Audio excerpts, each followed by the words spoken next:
Hi, this is Michael. And Robin Thompson. There's still a pandemic in the world, and it's not COVID. It was here before COVID, and unfortunately, it will be here after. It's isolation. Webster's dictionary defines isolation as the state of one who is alone, a condition of being or feeling apart or cut off from other humans, separation, detachment from others. It felt very empty and hollow, and that just continued to increase or decrease, and felt more and more isolated personally. It really felt like I was headed towards an island. There are reasons we feel alone. It may be our current reality. Perhaps we've suffered a recent loss and we have no one to share that with, or just don't know how to share.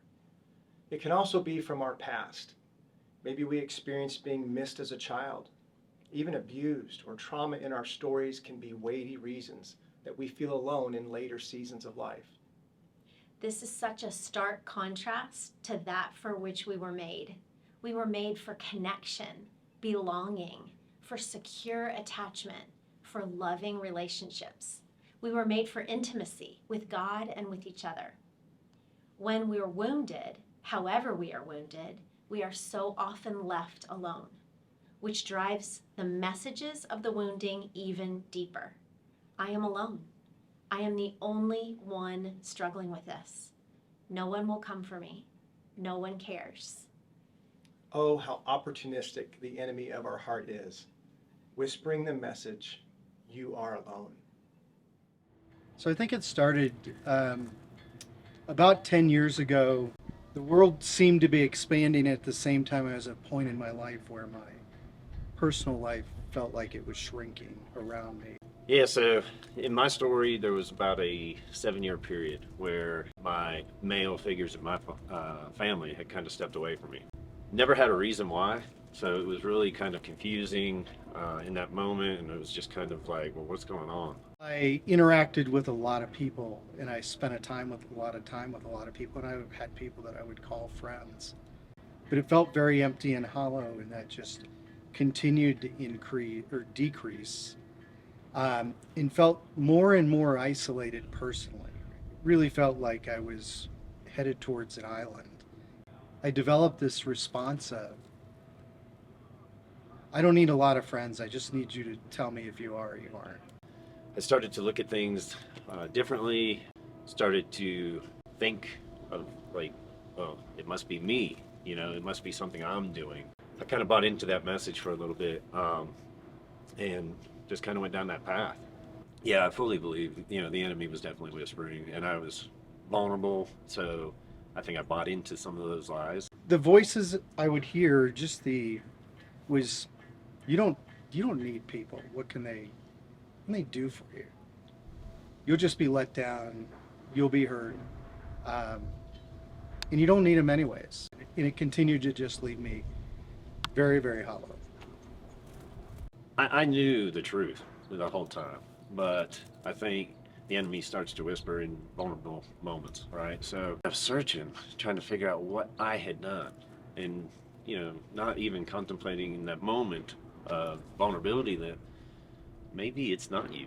It was one Sunday, and we were in a sermon or a series about involvement, both in the community and the church, and so they were talking about the men's group, and I thought, you know what, I'm going to go check that out, and that really was the start. That was the great thing about reaching out to oriented men. I was able to kind of gain perspective, reorient. If you need oriented men to come in and help you reorient, because life's messy. Said, hey, we're going to do this Heart of a Warrior. It really connected with me in a different way, in a place where God just reached in and grabbed my heart. And that's really when God began to speak to me. I had come to a point where I felt God say to me, you were my beloved son. I love you. I cherish you. It really came from God to me that don't be in a selfish state right now. Let me do the work that I've already told you that I can do and that you've seen me do in the past. So, yeah. Began to share intimately with the other men at the table. But I've really developed a core group of men that these are true friends. So I went from a period where I'd say at best I had one really good friend that really knew me, to 5 to 6 now that frankly are just brothers, and it's been transformational. So God kind of, pointed me in that direction to really come off of what have I done? What is it with me? What's wrong with me? These different things that I subscribe to, and more of go with other men, talk to them, get them to pray for that situation. I'm able to do more than what you can do. So it just reopens that and opens it up and gives you more perspective of you need not be isolated. One day of isolation is one day too many, really. So What incredible stories. At Zoweh, we are committed to creating environments and resources that help men, women, and marriages experience the love of God and engage their story in purposeful ways that help bring healing and hope and a sense of connection, care, and belonging. Jesus said it in John 10:10, I came that you might have life and have it to the full. He also said in the same verse that the enemy comes to steal, kill, and destroy. The prince of this dark world works constantly to see that image bearers live with something to hide, prove, and fear. These are powerful ingredients to isolation. It was Thoreau who said, most men live lives of quiet desperation and go to their grave with a song still in them. Men are craving connection. Women experience isolation when they feel disconnected from meaningful relationships by way of comparison, shame, or fear of rejection. When faced with a myriad of responsibilities and not enough hours in the day, a challenging season of motherhood, a chronic illness, or untended trauma, women often feel unseen, unsupported, and alone. They feel isolated. If men and women are aching and hurting, suffering from isolation, then marriages and relationships are suffering.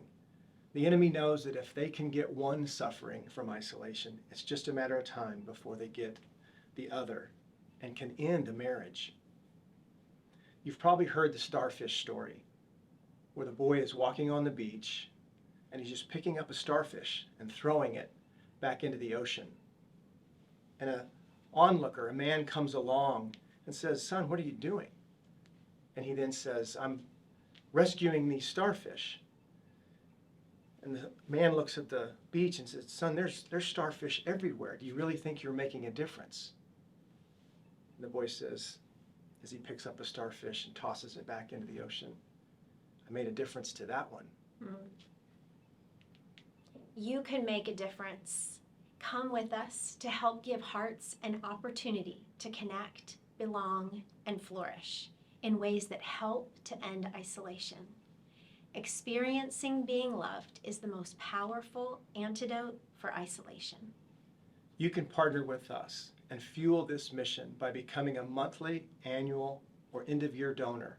Together, we can continue to create environments and resources for men, women, and marriages so they can discover the love they were created for and end their isolation.